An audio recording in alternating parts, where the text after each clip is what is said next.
Tuh. Waalaikumsalam warahmatullahi wabarakatuh. Bismillahi walhamdulillah wassalatu wassalam ala rasulillah wa ala alihi wa ashabihi wa man wala wa la hawla wa la quwwata illa billah. Allahumma salli wa sallim wa barik wa karrim wa afif ala sayyidina Muhammadin Allahumma sholli ala Muhammad. ala sayyidina Muhammadin Allahumma sholli ala wa ala alihi wa ashabihi ajma'in, amma ba'du. Bapak Ibu, malam ini saya titipkan dulu ilmu pertama. Pasti ada yang bertanya-tanya, kenapa tadi saya meminta Bapak Ibu mengulang salawat 2 kali. Saya teringat pesan Nabi. Bapak Ibu mau tahu siapa orang yang dianggap Nabi sebagai orang yang pelit, medit, merengehese, buntut kasir, korek. Orang Sumatera bilang pelit, bahasa Sumateranya cemekean. Orang Kalimantan bilang pelit, bahasa Kalimantannya pamalan. Orang Sulawesi bilang pelit, bahasanya miskin. Orang Arab bilang pelit, bakhil. Orang Inggris bilang pelit, stingy. Orang Jepang saya ajarin bahasanya pelit, kedekut. Ada orang Jepang di sini. Bapak Ibu mau tahu siapa orang yang dianggap Nabi sebagai orang yang kedekut? Jawabannya dengarkan hadis Nabi yang satu ini. Al-bakhilu alladhi man dzukirtu indahu falam yusalli alayya. Kata Nabi, orang yang kedekut itu adalah orang-orang yang ketika namaku disebut telinganya mendengar, tapi saya mulutnya diam, tidak membalas salawat untukku. Itulah sejatinya orang yang kedekut menurut Nabi. Padahal survei membuktikan Allah saja beserta seluruh para malaikatnya ila yaumil qiyamah, sampai kiamat, Allah dan malaikat tidak pernah berhenti untuk terus berselawat kepada Nabi. Innallaha wa malaikatahu yusalluna 'alan nabi ya ayyuhalladzina amanu sallu 'alaihi wa sallimu. Satu kali baca istighfar hanya satu dosamu yang dihapuskan Allah. Satu kali bersalawat kepada Nabi 10 dosa dihapuskan, 10 pahala ditambahkan, 10 derajat dinaikkan. 30 berbanding 1 rugi yang tidak senang bersalawat untuk Nabi. Biar Allah tambah berkah malam ini, kita gentarkan dulu dengan bersalawat. Siap? Siap. 15 orang. Bu, guru saya, ulama besar di kota Palembang. Beliau dulu mengingatkan kami, cara paling cepat mempromosikan masjidmu, kampungmu, majelis taklimmu, tempatmu, termasuk namamu dan nama ayah ibumu di telinga Rasulmu, itu yang paling cepat cuma salawat. Mana dalilnya? Nabi sendiri yang menyebutkan lewat sabdanya. Tanda sayangnya Allah kepada Nabi, Allah ciptakan malaikat khusus yang akan membawa salawat dari umat Nabi Muhammad, dilaporkan kepada Nabi. Fasilitas ini gak pernah Allah kasih buat nabi-nabi lain kecuali Nabi Muhammad. Inna lillahi malaikatan sayyahina fil ard. Kata Nabi, sesungguhnya Allah itu menciptakan ada malaikat khusus, tugasnya khusus keliling di muka bumi, mencari orang-orang yang mau menggerakkan mulutnya bersalawat kepada kata Nabi. Kalau seandainya malaikat menemukan ada satu masjid, ada satu kampung, ada orang yang bersalawat, kata Nabi, yuballighuni min ummati salam, malaikat itulah yang akan menghadapku dan laporan kepadaku.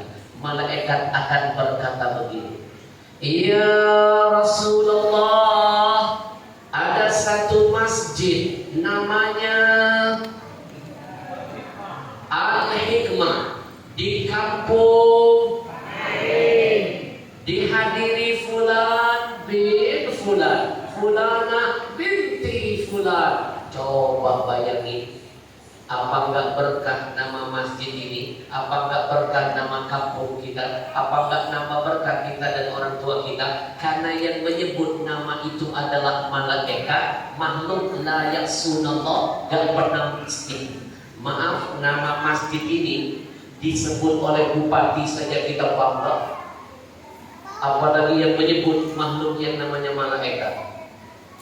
Apa enggak berkah kita yang mendengar nama masjid ini? Bukan presiden yang mendengar nama masjid kita, yang mengenal makam kita, bahkan yang mengenal nama kita dan nama orang tua kita adalah telinga manusia yang akan menjamin syafaat untuk kita. Mungkin saat ini orang tua kita sedang menangis di dalam kuburnya, tapi berkat salawat dari anak cucunya, mereka diangkat derajat, ditambah pahala, dimuliakan oleh Allah. Maka kata guru saya, cara yang paling mudah, murah meriah kita pun dapat berkah, menyempurnakan bakti kepada orang tua, memperbanyak salawat kepada Rasul.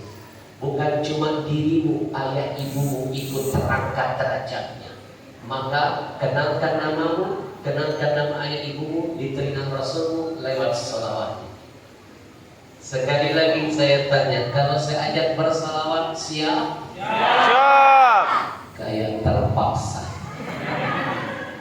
Sallallahu ala Muhammad, sallallahu alaihi wasallam, sallallahu ala Muhammad, sallallahu alaihi wasallam, sallallahu ala Muhammad, sallallahu alaihi wasallam, sallallahu ala Muhammad, sallallahu alaihi wasallam. Allahumma salli wa sallim wa barik.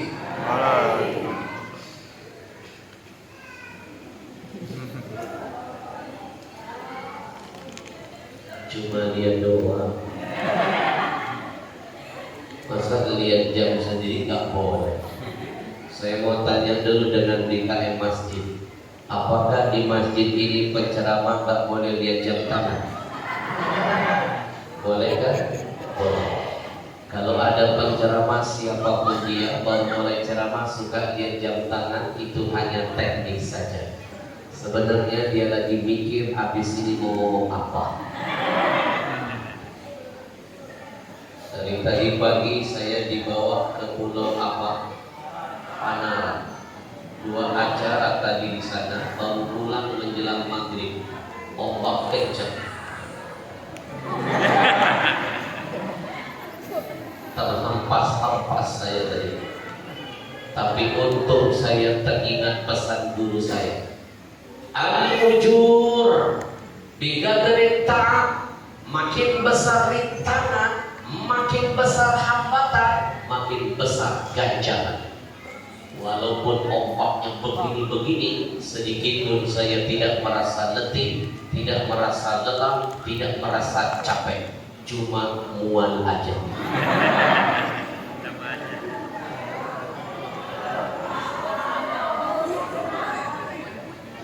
Izinkan saya memberikan salam penghormatan kepada segenap para tokoh-tokoh agama, para kiai, para masyayikh, para muallimin.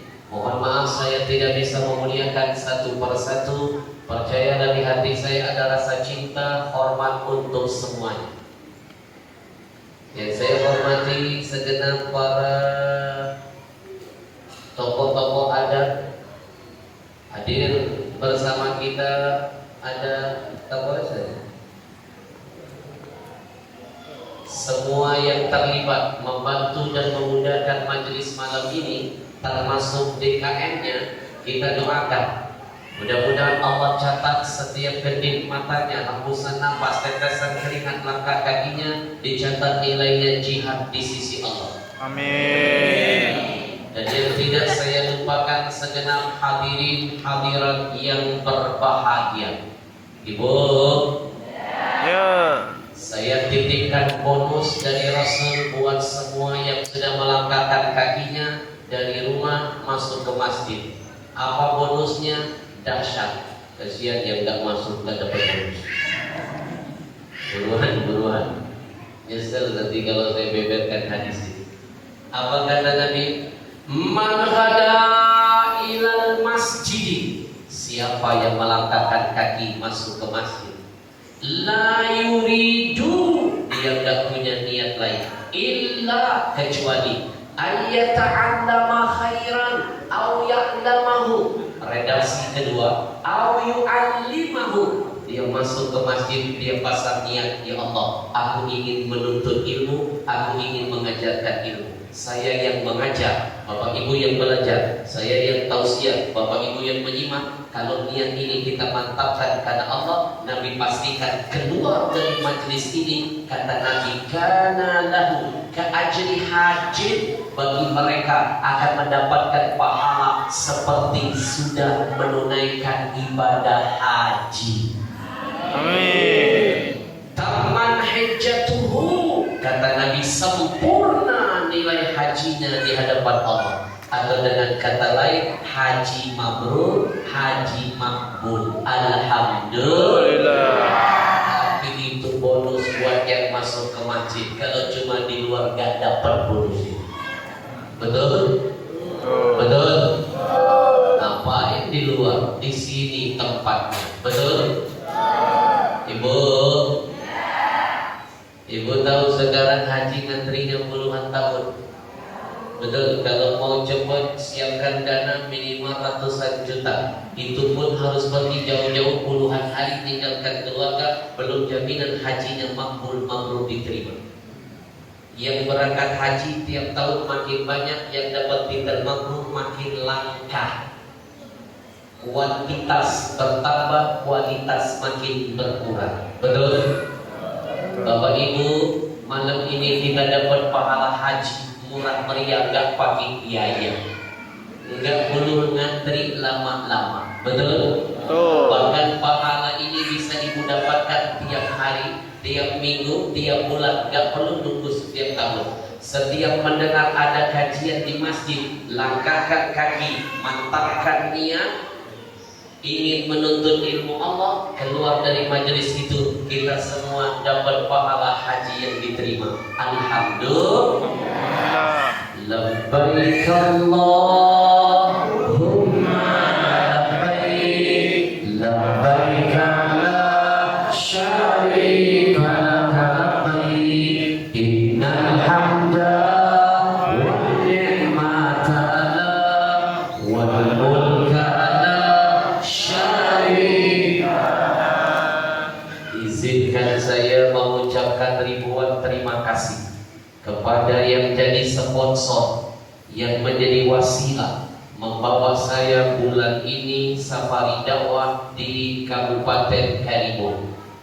Bulan kemarin saya dibawa beberapa kabupaten di Sumatera Selatan, mulai dari Tanjung Enim, Muara Muara Enim, Prabu Muli, Kota Lahat, Palembang. Bulan ini saya dibawa di Batam, Karimun, Tanjung Pinang. Bulan depan sudah di daerah Sulawesi. Bapak Ibu yang menghadirkan saya bukan presiden, bukan menteri, bukan bupati, bukan wali kota, bukan gubernur, bukan orang paling kaya di Kepri. Siapa yang menjadi wasilah membawa saya safari di sini? Mereka anak-anak muda usianya, mantap jihadnya. Mereka sedang bergelora jiwa mudanya, ingin jadi yang muda yang beragama, ingin tampil menjadi yang muda yang berkarya, ingin terus menjadi yang muda yang berakhlakul karimah. Mereka membentuk satu komunitas, mereka namakan Gencar Community. Gencar. Apa arti gencar? Gerakan cinta Rasulullah. Bapak Ibu, lebih baik anak muda kita ngumpul nongkrong ngurusin agama daripada ngumpul nongkrong tawuran lama-lama narkoba, nyusahin semua orang. Betul? Betul. Lihat anak-anak muda yang di luar sana masa mudanya habis untuk apa? Narkoba, kebut-kebutan, geng motor, main slot. Jangankan berguna bagi agama Allah, bagi bangsanya tidak ada gunanya. Jangankan bermanfaat bagi Allah dan Rasulnya, bagi dirinya, ayah ibunya tidak ada manfaatnya. Tapi sekarang alhamdulillah ada sekelompok anak muda, masa mudanya dihabiskan berjuang di jalan Allah. Bapak Ibu, saya panggilkan salah seorang dari mereka. Bu, gencar gerakan cinta Rasulullah. Takbir. Bapak Ibu mau tahu apa yang sudah mereka jihadkan? Satu, dari Jakarta saya sampai ke Karimun, saya harus naik pesawat terbang Garuda turun di Batam. Biaya tiket pesawatnya mahal, bukan murah. Siapa yang bayarin tiket pesawat saya? Rp1 nggak pakai uang Pemda, tapi Pemda yang dapat nama, dapat berkah. Rp1 nggak pakai uang DKM masjid. Tanyakan DKM. Mohon maaf kalau masjid ini mengundang saya pribadi, mohon main-main. Mau undang siapapun penceramah dari Jakarta harus siapkan tiket pulang pergi. Bahkan ustadznya belum duduk di sini, panitianya sudah keluar ongkos duluan. Pergi ke Jakarta, pulang pergi bawa undangan, main dulu ke kantor manajemennya. Betul? Pulang belum tentu dapat jadwal. Biasanya masuk sekarang, keluarnya tahun depan jadwal. Tapi saya dihadirkan malam ini Rp1 DKM tidak keluar biaya. Ayo mikir nikmat apa lagi yang sudah engkau dustakan. Itu sindiran Allah dalam Quran yang harus direnungkan. Makanya diulang-ulang oleh Allah. Kenapa? Karena kita sering melalaikannya. Apa potongan ayatnya? Fabi ayyi ala'i rabbikuma. Senang saya malam ini nampak jamaahnya pecinta Tuhan. Cukup dikasih kode tangan begini langsung melanjutkan. Enggak kayak kemarin di masjid mana itu sebel saya. Tangan saya sudah kasih kode begini. Jamaahnya diam semua. Tiba-tiba ada seorang nenek berdiri sendirian di depan saya, teriak-teriak langsung berkata, Shadaqallahul Adzim. Jangan berantem itu. Oh, tiket saya yang bayar anak muda ini. Alhamdulillah. Saya keliling Indonesia, berdakwah kemana saja. Tidak pernah saya berdakwah pergi sendirian, tidak pernah. Saya bawa gerbong. Sekali lagi, saya bawa gerbong. Saya panggilkan salah satu gerbong saya.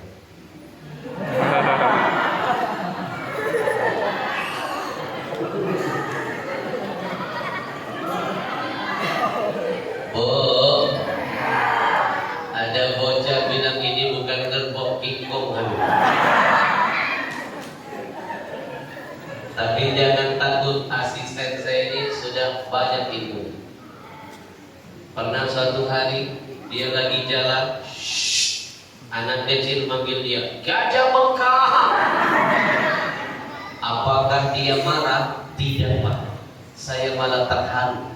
Begitu dia melihat ada yang teriakin Gajah Bengkak, dia malah senyum.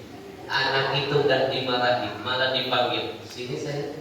Tadi bilang apa? Gajah Bengkak. Dia keluarkan uang 100.000. Diberikan kepada yang anak kecil yang ngatain dia Gajah Bengkak. Bayangin, diejek ngasih duit. Saya tanya, hebat kamu, tinggi ilmu kamu. Diejek malah ngasih duit. Ibu tahu dia kasih duit, anak itu sambil berkata, nih 100.000, ajak mamamu ke kebun binatang, dia bisa bedain mana gajah mana orang. Bapak Ibu, dalam urusan ini saya berguru dengan asisten saya. Saya tanya dia, kenapa inti gak marah? Lalu keluar jawabannya, Habib kan ngajarin saya. Emang saya ngajarin apa? Kata Habib, Rasulullah itu gak pernah baper. Kalau gak ada faktanya, orang mau ngomong apa saja, enjoy aja. Betul?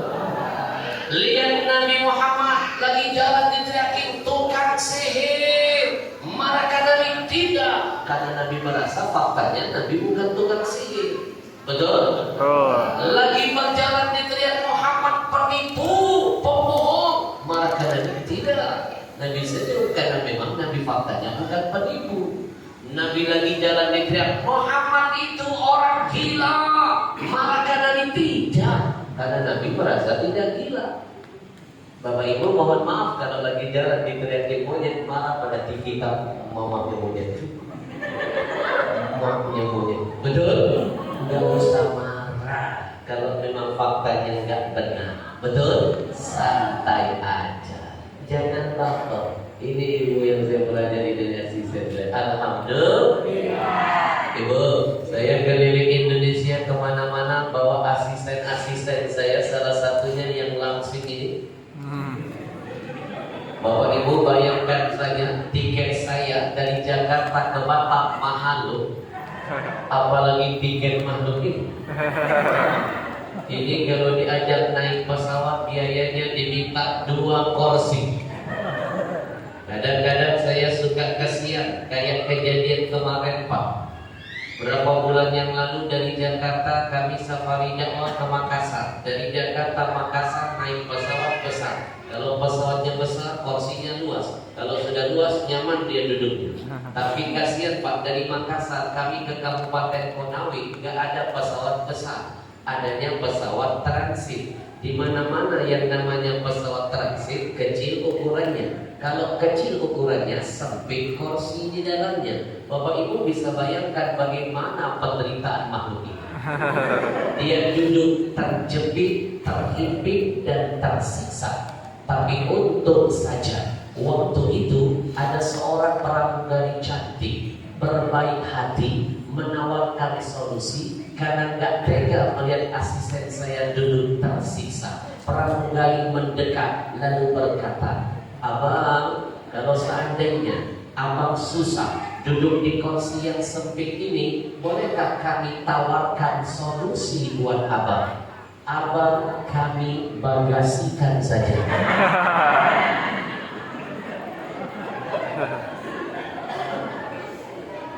Untuk asisten saya lebih cerdas dari pramugari. Dia jawab solusi pramugari dengan meminjam bahasa iklan yang sempat ngetop di TV.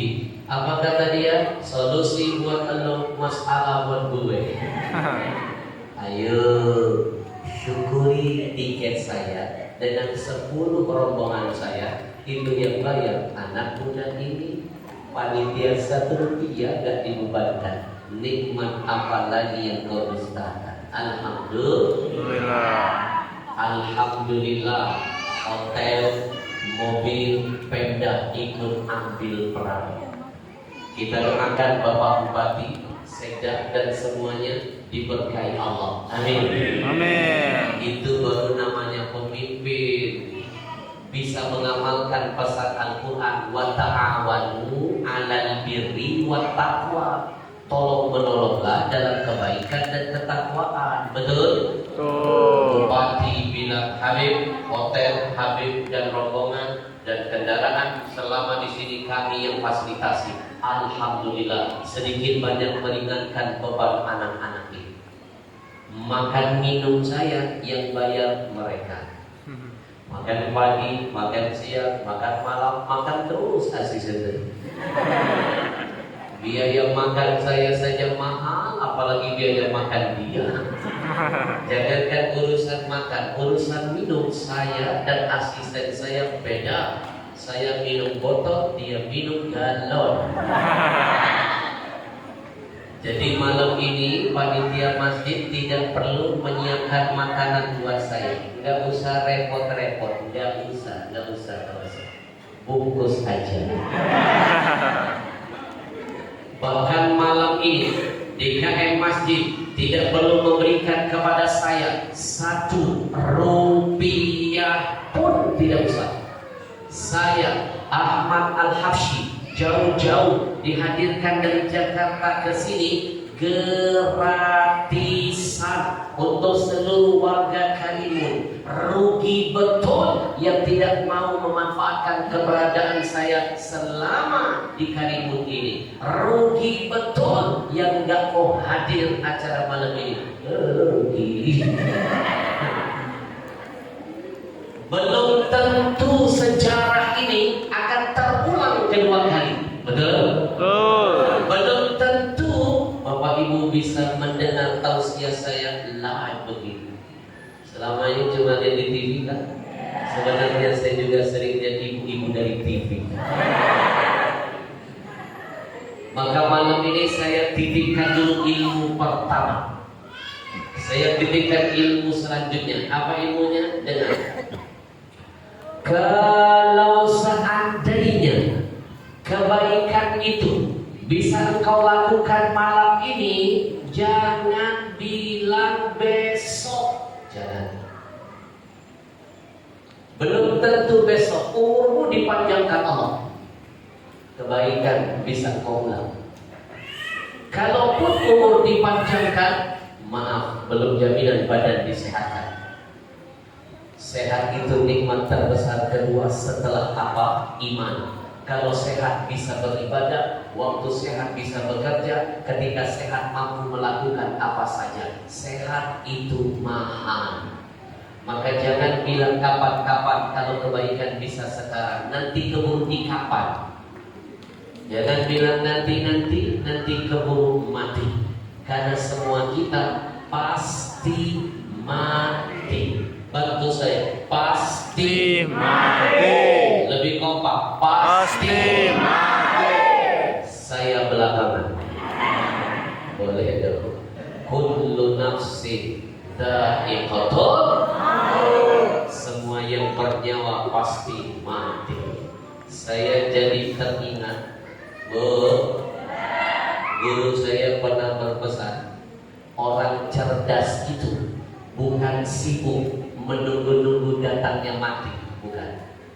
Orang cerdas itu dia sibukkan dirinya mempersiapkan saldo akhirat sebelum mati menghampiri.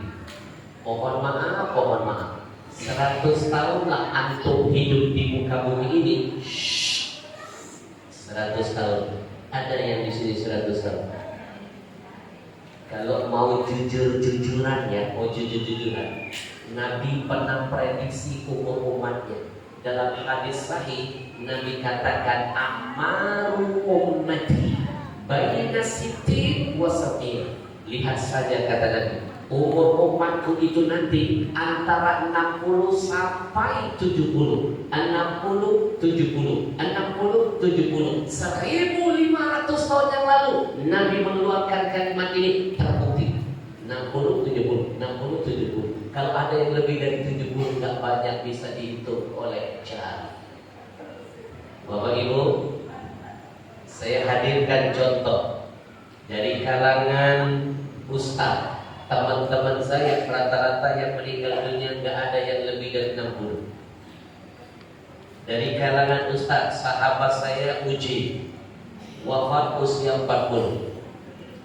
Sahabat saya Arifin Ilham 40-an. Di Jakarta itu Pak, mentok 60. Rata-rata di bawah 60 di Jakarta. Tapi kalau di daerah-daerah pelosok pedalaman seperti di Karimun, heran saya, itu lebih panjang. Rata-rata 70 tahun. Sekali lagi ya saya ulangi, kalau di kota itu rata-rata 60 tahun. Tapi kalau ke desa-desa, kampung-kampung 70 tahun. Makanya orang kota begitu masuk 59 mudik.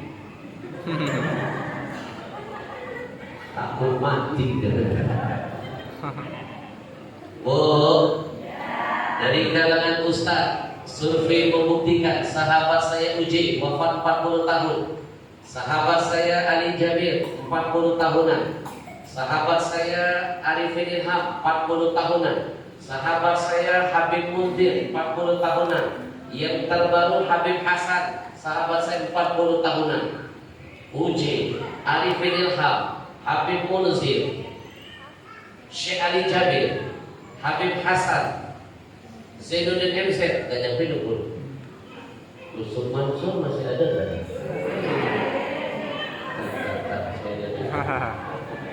Uji, Arifin Ilham, Yusuf Mansur masih ada gak? Lama nih orang gak kelihatan. Dulu rombongan kami itu berempat, Arifin Ilham, Yusuf Mansur, Uji, saya. Bu, Ibu.